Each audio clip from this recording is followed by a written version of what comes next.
It all started on a quiet night in a small town that most people never even noticed on a map. The kind of place where everyone knows everyone else's business, and nothing ever really happens, or so it seemed.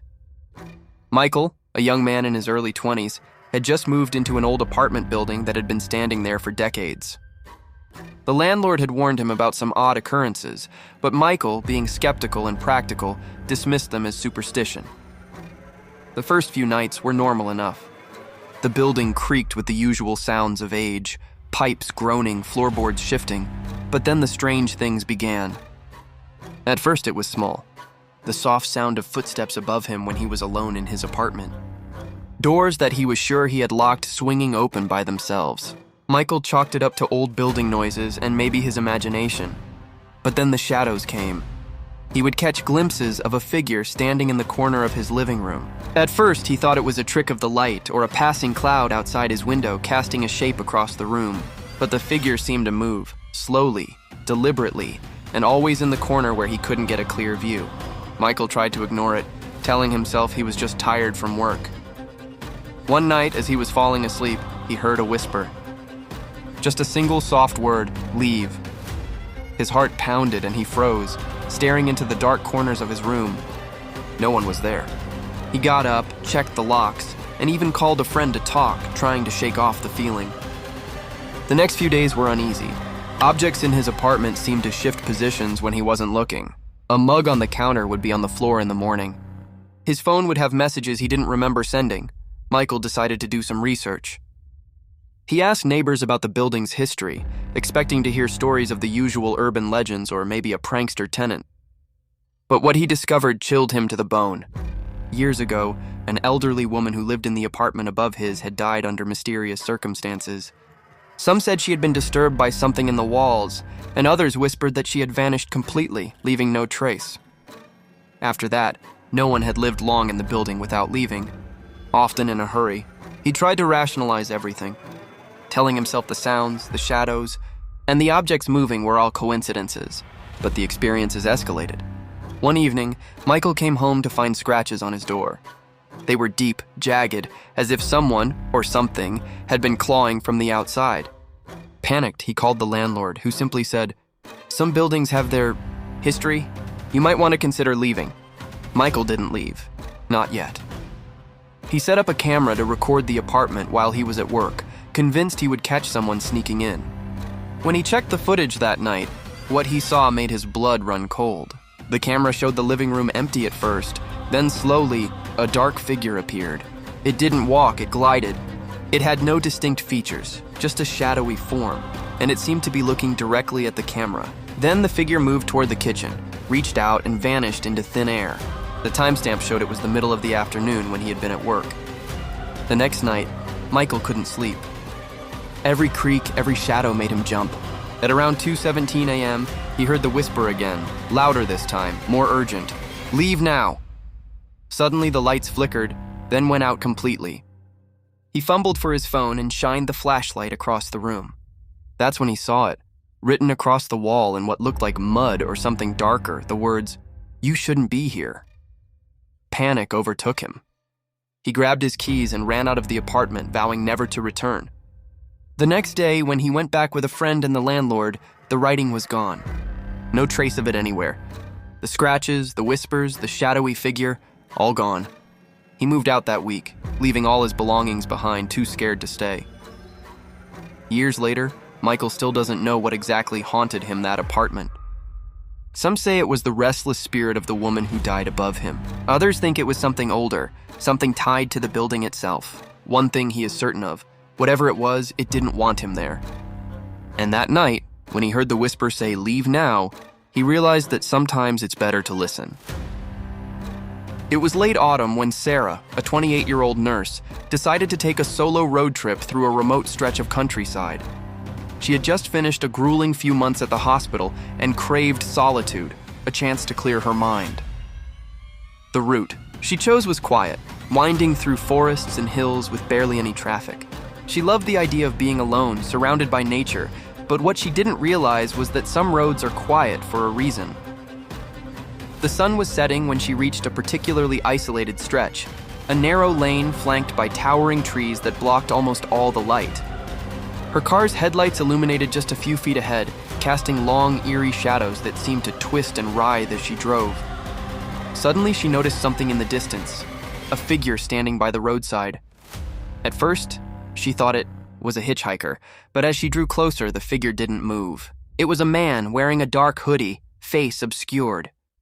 She slowed down instinctively, heart pounding, and as she passed, he stepped forward, walking alongside the car in a way that made her skin crawl.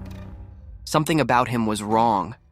His movements were too slow, deliberate, almost unnatural. Sarah sped up, but when she glanced in the rearview mirror, he was still there, walking beside the car as if he was keeping pace effortlessly. Panic set in. She tried calling someone, anyone, but her phone had no signal. Suddenly, he stopped and turned to face her.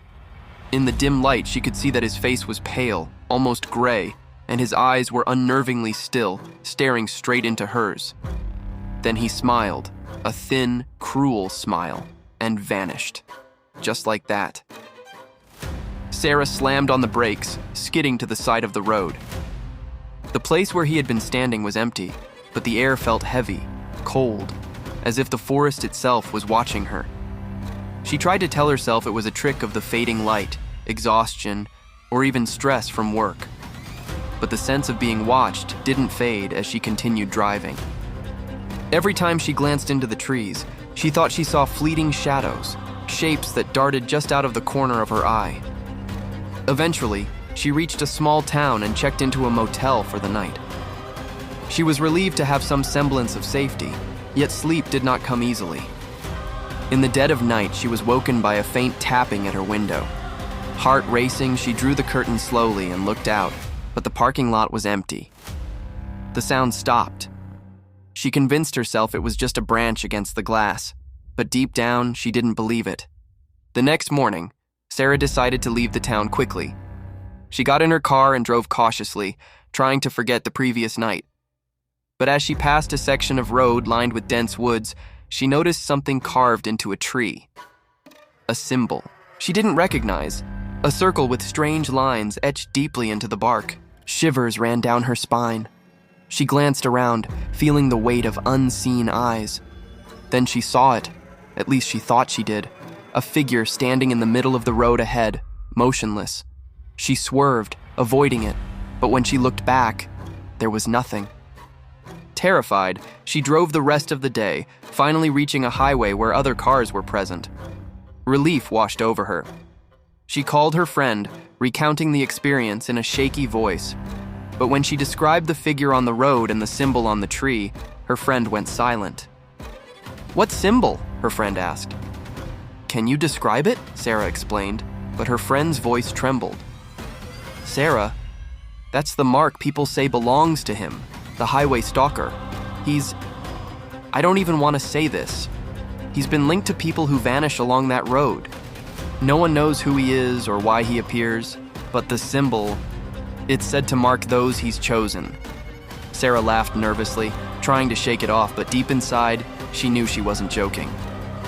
That night, she researched the road. Newspaper, articles, missing person reports, cryptic forums filled with local legends. Each story had similar details: a lone traveler, a figure by the roadside, strange marks on trees, and then disappearance. Some had never been found, while others returned years later, unable to speak of what had happened. Months passed, but Sarah never forgot that road. Sometimes, when driving alone on dark highways, she would catch glimpses of a figure at the edge of her vision. She never saw him clearly again, but she didn't need to. The memory of those gray eyes, the unnatural smile, and the symbol etched into the tree stayed with her, a permanent reminder that some roads are not meant to be traveled alone. And she always wondered, what would have happened if she hadn't swerved? It began when James, a 35-year-old journalist, was assigned to cover a series of disappearances in a small, isolated town deep in the Appalachian Mountains. The town, hidden away among dense forests and winding roads, was the kind of place people only passed through, rarely stayed, and whispered about when they left. The locals were polite but distant, their eyes carrying a weight of fear that James couldn't quite understand. The disappearances were strange. Over the past decade, nearly a dozen people had vanished without a trace, often in the middle of the night, never leaving behind a clue. Some were hikers, some were locals, and a few were travelers passing through. Rumors whispered about cults, rituals, or something far older and darker lurking in the forests. James, ever the skeptic, saw it as an opportunity to write a compelling story. On his first night in town, James checked into a small old inn run by an elderly couple. The walls were lined with faded photographs, some of people he assumed were long-dead locals. The couple warned him about venturing out after dark, but James dismissed it. He had a job to do. Armed with his camera and notebook, James decided to explore the woods where most of the disappearances occurred. The locals described the area as the Hollow, a stretch of forest so dense that even during the day, sunlight barely touched the ground.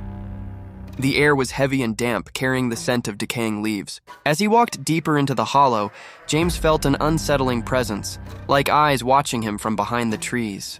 He shook off the feeling and continued, telling himself it was just nerves. Hours passed. James took notes, snapped photos, and recorded audio, all while feeling the weight of the forest pressing in on him. That's when he noticed something odd. The trees weren't arranged naturally. They formed circles and straight lines, as if planted deliberately, and etched into the bark of some trees were strange symbols, jagged and crude, unlike anything James had seen before. He photographed them, feeling a creeping sense of unease. As night fell, the forest grew colder, and James realized he had wandered far from the main path. He turned on his flashlight, but the beam seemed to distort the trees, making them appear taller, more menacing.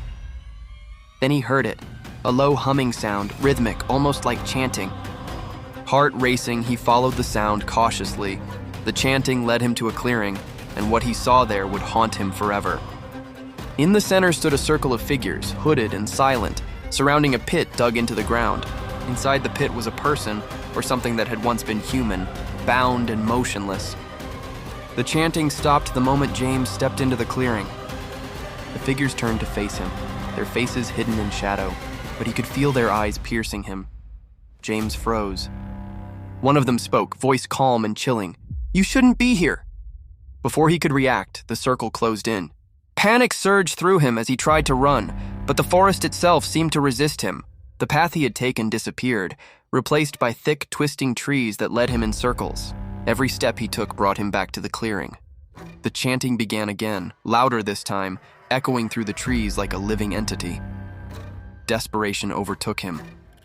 James remembered his camera and raised it, hoping to capture evidence to somehow escape. The flash went off, illuminating the faces of the figures for the first time. Their skin was pale, almost gray, their eyes black voids, and their mouths twisted into grotesque smiles. James stumbled backward in horror, dropping the camera. When he looked up, the person in the pit was gone. In its place was a shadow, stretching and writhing unnaturally, reaching toward him. James screamed, running blindly through the forest, branches clawing at his face. The chanting followed, the shadows stretching behind him, faster than any human could move. By the time James stumbled out of the hollow, dawn was breaking. He was alone, covered in scratches and mud, shaking uncontrollably. The forest behind him was silent again, as if nothing had happened. He returned to the inn, but the elderly couple looked at him with a mixture of pity and fear. "You saw it, didn't you?" the man asked quietly. "Some things in the hollow are older than the town. Some things never let go." James tried to leave immediately, but the road out was blocked, twisted in ways that shouldn't have been possible. When he finally escaped hours later, he drove straight to the nearest city. His notes, recordings, and photographs were the only evidence he had. But when he reviewed the footage from his camera, he realized with horror that the figures he had seen were nowhere on the recording. The pit was empty, the forest ordinary, as if it had never existed. James left journalism soon after. He never returned to the Appalachian town, never spoke of the hollow publicly. Yet sometimes when he is alone at night, he hears a soft, rhythmic hum, like distant chanting, echoing in the back of his mind. And sometimes, just at the edge of his vision, he sees shadows that move too quickly, too deliberately to be human. James knows one thing for certain. Some places, some things are real, and they are far more terrifying than